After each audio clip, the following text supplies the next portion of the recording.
പുലരിയിൽ ഭൂപാളരാഗത്തിൽ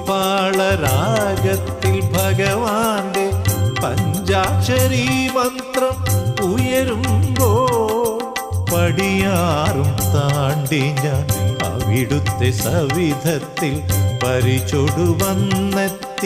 നിന്ന പുണ്യം എൻ്റെ പരിതാപമൊഴിയുന്ന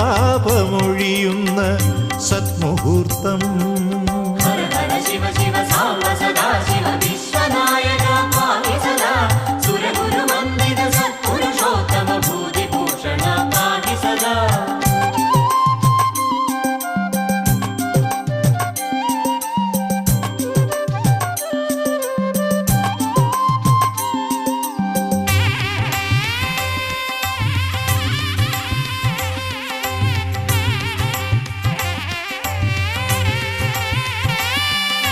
നിറമാല